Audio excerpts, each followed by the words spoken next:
Hello बच्चों, कैसे हैं। मैं हूं मंटू कुमार।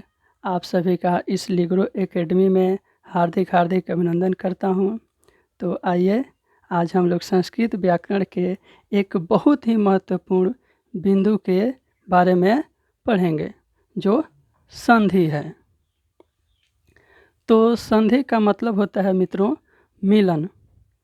संधि का मतलब होता है मिलन, अर्थात जब दो वर्ण आपस में मिलकर अपने से भिन्न, अपने से अलग कुछ बनाएंगे, उनके रूप और रचना में जो परिवर्तन होगा उसी को संधि कहेंगे। आइए परिभाषा में लिख दे रहा हूँ, लिखा हूँ मैं कि दो वर्णों के आपस में मिलने से, दो वर्णों के आपस में मिलने से उनके रूप और उच्चारण में जो विकार उत्पन्न होता है संधि कहलाता है।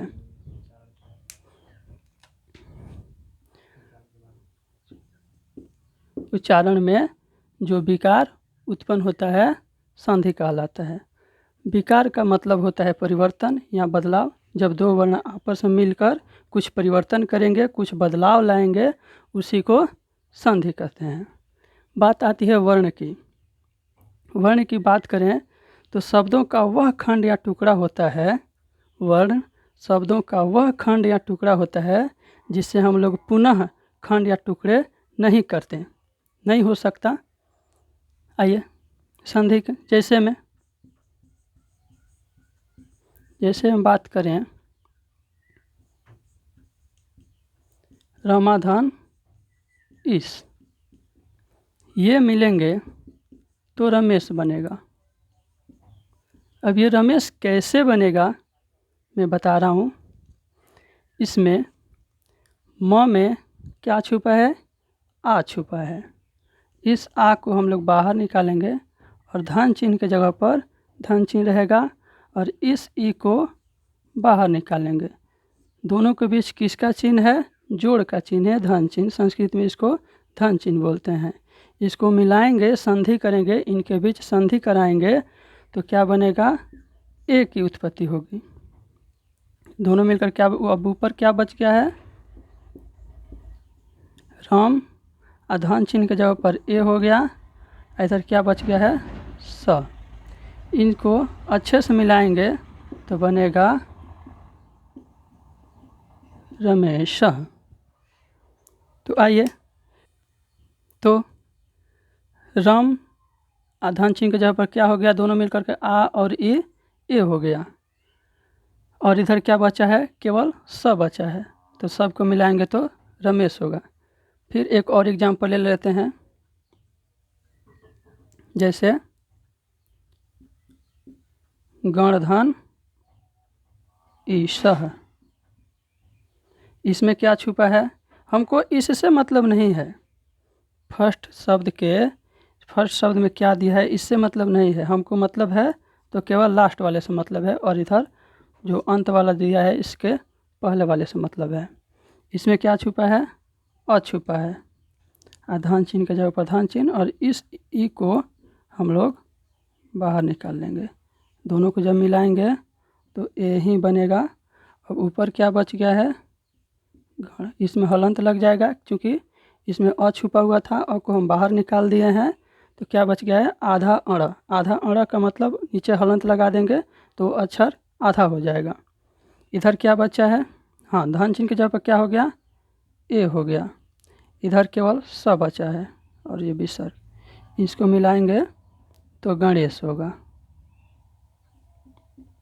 गणेश। अब तो एग्जाम्पल हम देखे हैं। अब थोड़ा सा नोट में या डबल एरो के सिंगल से थोड़ा हम लोग लिखेंगे कि जिस अक्षरों के बीच, जिन अक्षरों या वर्णों, अक्षर कहिए या वर्ण कहिए, दोनों बात सेम ही है, थोड़ा सा अगर डिफरेंस है। जिस अक्षरों या वर्णों के बीच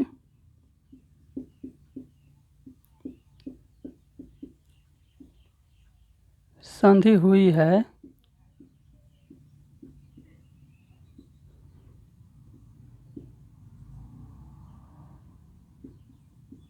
यदि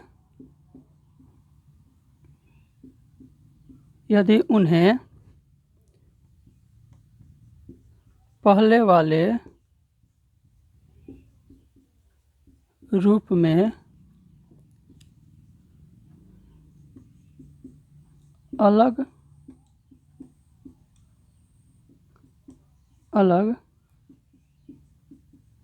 करके रखा जाए तो वह संधि विच्छेद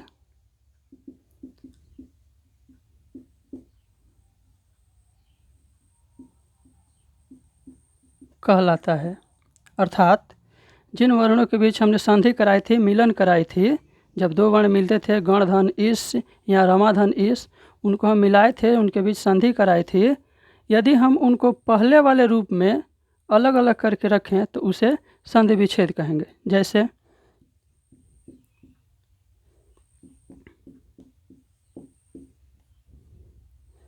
ये हो गया संधि और इधर हो गया संधि विच्छेद। संधि में क्या था, हमने गणेश को लिए थे और रमेश को लिए थे। इनके बीच क्या हुई थी, संधि हुई थी। यदि गणेश को हम पहले वाले रूप में लिखेंगे तो पहले वाला रूप क्या था, गणधन इस, गणधन इस। इसमें क्या था, रमाधन इस। अर्थात जिन वर्णों के बीच हमने संधि कराई थी, गण धन इस मिलकर के गणेश बना था। यदि गणेश को हम पहले वाले रूप में अर्थात इसके जैसे लाएंगे तोड़ करके तो यही संधि विच्छेद कहलाएगा। ठीक है। अब आएंगे संधि के प्रकार। संधि कितने प्रकार के होते हैं, तो मित्रों संधि जो होते हैं ये नोट कर लेंगे। संधि जो होते हैं संस्कृत में 3 प्रकार के होते हैं। संधि संस्कृत भाषा में 3 प्रकार के होते हैं। वो क्या क्या है, थोड़ा देख लें हम।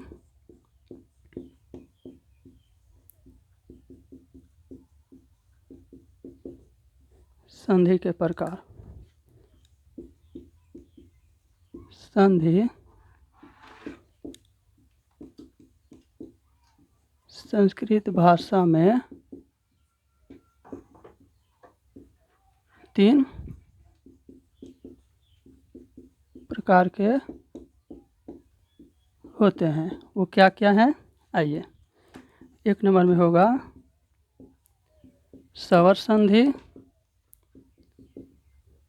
2 नंबर में होगा व्यंजन संधि,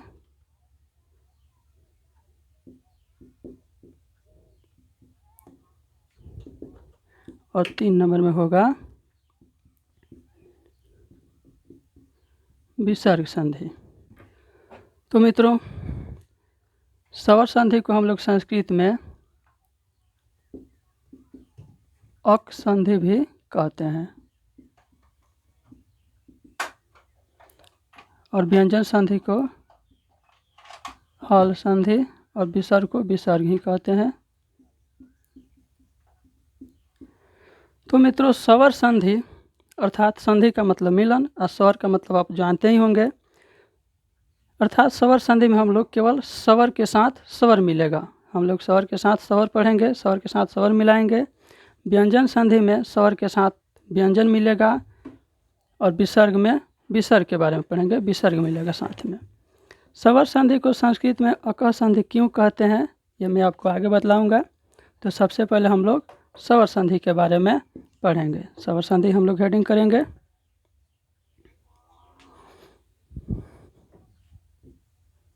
स्वर संधि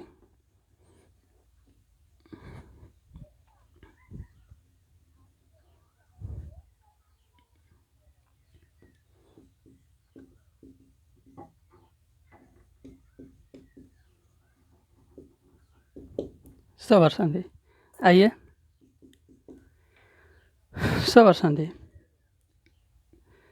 जब दो स्वर वर्ण, परिभाषा होगा, जब दो स्वर वर्ण आपस में मिलकर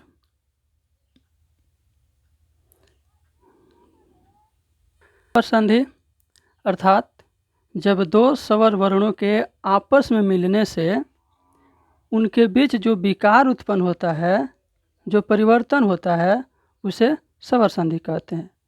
मैंने पहले ही हेडिंग में बतला दिया था कि स्वर के साथ स्वर ही मिलेंगे, इसलिए परिभाषा होगा जब दो स्वर वर्ण, जब दो स्वर वर्णों के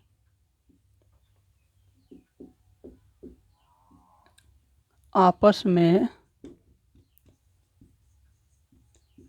मिलने से जो परिवर्तन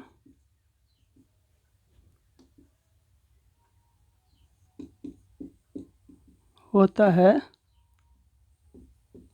उसे स्वर संधि कहते हैं।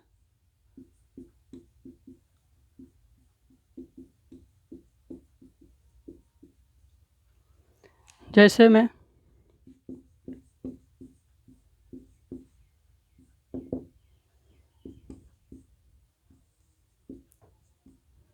मैं विद्या धन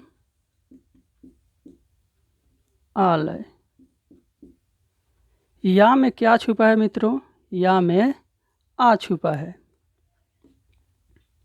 इसको बाहर निकाल लेंगे, अधान चिन्ह के जगह प्रधान चिन्ह। इसमें जो दिया है ऑलरेडी स्वर, इसको भी बाहर निकाल लेंगे। देखिए क्या हो गया, आ मिल करके आ होता है। ऊपर क्या बच गया है? विद्या, अधान चिन्ह के जगह पर आ हो गया।